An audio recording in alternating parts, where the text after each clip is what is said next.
कि हरियाणा एक बदलाव चाहता है। हरियाणा चाहता है कि एक बार फिर से विकास की बयार आए। हमने 2005 से 2014 तक सरकार चलाई, जो बात कही लोगों से वो करी। हमारे भाईचारे को बिगाड़ने में इन लोगों ने कोई कसर नहीं छोड़ी। ये भी हमारे लिए मुद्दा है। भारतीय जनता पार्टी की 10 साल सरकार रही है, डबल इंजन ट्रिपल इंजन लगे हुए थे, लेकिन डबल और ट्रिपल इंजन की सरकार यहाँ पर कोई करामात नहीं दिखाती। देखिए, मेरा ये मानना है कि हरियाणा में कांग्रेस की लहर चल रही है और शायद हमारी आशा से ज़्यादा तो बहुत हैवी ह्यूज एंटी इनकम्बेंसी है बीजेपी। इस समय है हम गन्नौर में, जहां से कि भारी भरकम चेहरा कद काठी वाले कुलदीप शर्मा जी कांग्रेस के उम्मीदवार हैं। इस सीट की चर्चा पूरे हरियाणा में हो रही है। हम उनसे जानना चाहेंगे कि इस बार ऐसा क्या खास है, आपका लंबा राजनीतिक तजुर्बा है जो और चुनाव से इस चुनाव को अलग बनाता है। देखिए, मेरा ये मानना है कि हरियाणा में कांग्रेस की लहर चल रही है और शायद हमारी आशा से ज़्यादा कांग्रेस की सीटें आने वाली। गन्नौर इसलिए अलग है कि गन्नौर के अंदर भारतीय जनता पार्टी की 10 साल सरकार रही है। डबल इंजन ट्रिपल इंजन लगे हुए थे, लेकिन डबल और ट्रिपल इंजन की सरकार यहाँ पर कोई करामात नहीं दिखा पाई। विकास नहीं हुआ, बल्कि जो विकास हमने किया था वो सब टूट फूट गया। और गन्नौर जो हमने एक शहर का रूप दिया था, आज वो गन्नौर फिर विकास के लिए तरस रहा है। तीसरी बात ये है कि यहाँ पर जो मुकाबला है वो त्रिकोणीय हो चुका है। भारतीय जनता पार्टी का और हमारा सीधा मुकाबला है, बीच में कोई वोट काटू भी खड़े हैं और इस प्रकार से ये इंटरेस्टिंग चुनाव बन गया। इस चुनाव में काफ़ी सरगर्मी हो गई है गन्नौर में।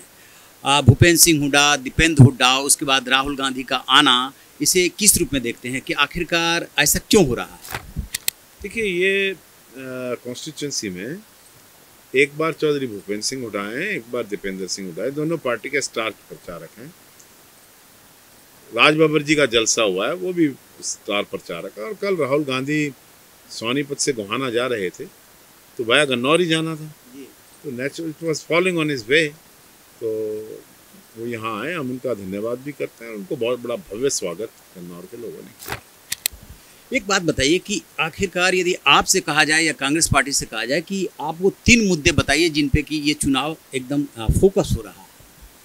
एक तो बहुत हैवी ह्यूज एंटी इनकम्बेंसी है बीजेपी के 10 साल राज के खिलाफ, क्योंकि किसानों के खिलाफ, पहलवानों के खिलाफ, अग्निवीर में नौजवानों के साथ, कर्मचारी और व्यापारी के साथ, और साथ में भ्रष्टाचार और महंगाई, ये एक बहुत बड़ा मुद्दा बन चुका है और भारतीय जनता पार्टी इन सब मुद्दों में फेल हो गई है। एक तो ये बात है।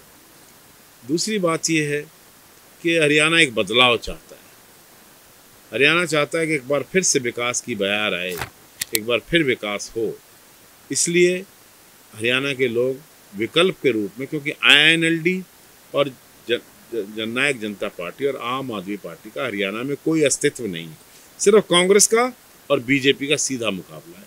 तो इस मुकाबले में जहाँ बीजेपी को रिप्लेस करके बदलाव करना चाहते हैं लोग, कांग्रेस को लाना चाहते हैं। अच्छा, हरियाणा में जो चुनाव होता है, जैसे यूपी बिहार का एकदम अलग तर्ज पे चुनाव होता है, तो इसमें कास्ट इक्वेशन मायने रखेगा या सिर्फ विकास का मुद्दा चलेगा, सिर्फ किसानों का मुद्दा चलेगा? नहीं, विकास का भी मुद्दा है, किसान का भी मुद्दा है, और जातिवाद और धर्म के नाम पर भारतीय जनता पार्टी सदैव राजनीति हरियाणा में करती रही। हमारे भाईचारे को बिगाड़ने में इन लोगों ने कोई कसर नहीं छोड़ी। तो ये भी हमारे लिए मुद्दे हैं। ये मुद्दे हैं। एक बात और आ रही है कि यदि कुलदीप शर्मा जी जीते तो फिर उनको बड़ी जिम्मेदारी मिलेगी, तो क्या लोग ये सोच करके वोट करेंगे? देखिए, सिर्फ विधायक नहीं चुन रहे हैं। नेचुरल बात है। मैं पहले विधानसभा का अध्यक्ष रहा हूँ। विधानसभा अध्यक्ष तो लेजिस्लेचर की टॉप पोस्ट होती है, तो लोगों की आशाएं भी हैं। और जब मैं विधानसभा का अध्यक्ष रहा, यहाँ पर अभूतपूर्व विकास हुआ है, तो वो आशाएं और बढ़ गई हैं।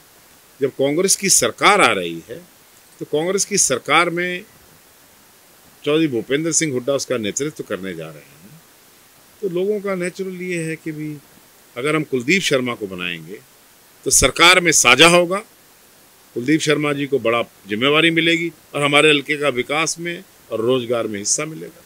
आप 2 बार यहाँ से विधायक रहे हैं, निश्चित रूप से आपने क्षेत्र के लिए बहुत काम किए होंगे, लेकिन अब क्या सोच रखा है कि इस बार आए तो कौन से काम अधूरे रह गए जिसको कि पूरा करना है? देखिए, हमें सबसे पहले यहाँ पर गवर्नमेंट कॉलेज बनाना है, फिर मॉडल संस्कृति स्कूल बनाना है, नया उसका होगा। तीसरी बात यह है कि हमने इंटरनेशनल हॉर्टिकल्चर मार्केट बनाई थी, राहुल गांधी उसकी आधारशिला रखे गए थे, उसका निर्माण पूरा करना है, उसको कंप्लीट करना है। इन लोगों ने वहाँ पर एक ईंट भी नहीं लगाई। चौथा, गन्नौर में एक ट्रैफिक की बड़ी भारी प्रॉब्लम है, यहाँ पर बाईपास का निर्माण करना हमारे लिए प्राथमिकता रहेगी। पांचवी चीज़ है, बहुत बढ़िया हॉस्पिटल नहीं है यहाँ, A क्लास हॉस्पिटल होना चाहिए। तो GT रोड पे दिल्ली से लेकर पानीपत तक कोई ट्रॉमा सेंटर नहीं है, तो यहाँ पर हम एक आधुनिक ट्रॉमा सेंटर बनाएंगे जिसमें CT स्कैन, पैट स्कैन या अल्ट्रासाउंड या एक्सरे मशीन्स या लेटेस्ट टेक्नोलॉजी की जो मशीन्स हैं उनको इंस्टॉल करके 100 बेडेड एक बढ़िया हॉस्पिटल यहाँ पर बनाएंगे, ताकि लोगों को मेडिकल कॉलेजेस में और प्राइवेट हॉस्पिटल्स में पैसा ना खर्चना पड़े। कांग्रेस ने इस चुनाव में बहुत सारे वायदे कर रखे हैं, घोषणा पत्र में बहुत सारे वायदे किए, जैसे कि MSP गारंटी कानून, 2 लाख नौकरियां, 500 में सिलेंडर वगैरह वगैरह, बहुत सारे वायदे हैं। क्या वो संभव है? संभव है, इसीलिए तो हमने वो वायदे किए हैं। हमने 2005 से 2014 तक सरकार चलाई, जो बात कही लोगों से वो करी। 1000 रुपया पेंशन भी हमने की थी, जो कि 300 रुपया 200 रुपये होती थी। अब हमने कहा है 6000 रुपये पेंशन देंगे, 6000 रुपये विधवा पेंशन, 6000 रुपये विकलांग पेंशन देंगे, 500 का गैस सिलेंडर देंगे, 300 यूनिट बिजली फ्री करेंगे, 100 गज के प्लॉट पहले भी 4,82,000 दिए थे, फिर देंगे। हमने जो बात पहले कर रखी है, हम उन्हीं बातों को दोहरा रहे हैं कि हमने पहले जो काम किए हैं, लोगों का विश्वास है कि पहले भी काम कांग्रेस ने किया था, आज भी जो कांग्रेस प्रॉमिस कर रही है वो जरूर पूरा करेंगे। चलिए, ऐसा ही हो। ये थे कुलदीप शर्मा जी, जिन्होंने बताने की कोशिश की है कि जब हम फिर से चुन करके आएंगे तो क्या करने वाले हैं गन्नौर के लिए, और गन्नौर में काफ़ी कुछ किया है, आगे भी करेंगे, और जो वायदे कर रखे हैं कांग्रेस ने उसे हर हाल में पूरा करेंगे।